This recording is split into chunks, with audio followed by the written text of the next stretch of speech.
Ponkunnam NSS കരയോഗ യൂണിയന്റെ നേതൃത്വത്തിൽ വിദ്യാജ്യോതി എന്ന പേരിൽ പ്രതിഭാസംഗമം നടത്തി. യൂണിയനിൽ ഉൾപ്പെട്ട 53 കരയോഗങ്ങളിലെ സമുദായ അംഗങ്ങളുടെ മക്കളിൽ പഠനത്തിൽ മികവ് പുലർത്തുന്നവർക്ക് നായർ സർവീസ് സൊസൈറ്റിയുടെ വിദ്യാഭ്യാസ ധനസഹായം, വിവിധ യൂണിയൻ സ്കോളർഷിപ്പുകൾ, എൻഡോമെന്റുകൾ എന്നിവ വിതരണം ചെയ്തു. Union president advocate MS Mohan പ്രതിഭാസംഗമം ഉദ്ഘാടനം ചെയ്തു. വൈസ് പ്രസിഡന്റ് KP മുകുന്ദൻ അധ്യക്ഷനായി. Union secretary Praveen R. Nair, പ്രതിനിധി സഭാംഗം advocate Satheesh Chandran Nair, union committee അംഗങ്ങളായ രാജേന്ദ്രൻ നായർ, PK ബാബുക്കുട്ടൻ നായർ, രാധാകൃഷ്ണൻ നായർ, KS ജയകൃഷ്ണൻ തുടങ്ങിയവർ പങ്കെടുത്തു. Changanassery Hindu college retired professor T. Geetha മുഖ്യപ്രഭാഷണം നടത്തി. എന്റെ അമ്മ എന്നെ ഗർഭം ധരിച്ചപ്പോൾ അനുഭവിച്ച ക്ലേശം, ത്യാഗം, അത് കഴിഞ്ഞ് ഏറ്റവും വലിയ വേദനയായ പ്രസവ വേദന അനുഭവിച്ച് ഈ ലോകത്തിന് അമ്മ എന്നെ സമ്മാനിച്ചു.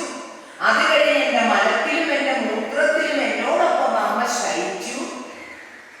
അങ്ങനെ എന്തൊക്കെ ത്യാഗം സഹിച്ച അമ്മ എന്നെ ഞാനാക്കിയത്.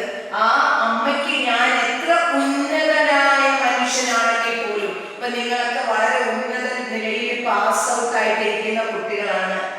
എത്ര ഉന്നതനായ മനുഷ്യനാണെങ്കിൽ പോലും how can I repay you എന്നാണ്. എന്ത് ഞാൻ തിരിച്ചു നൽകും അമ്മയ്ക്ക്? പകരം അമ്മയ്ക്കും അച്ഛനോടുമുള്ള കടം വീട്ടാൻ പറ്റില്ല മക്കളെ. വീട്ടാൻ കടമാണത്.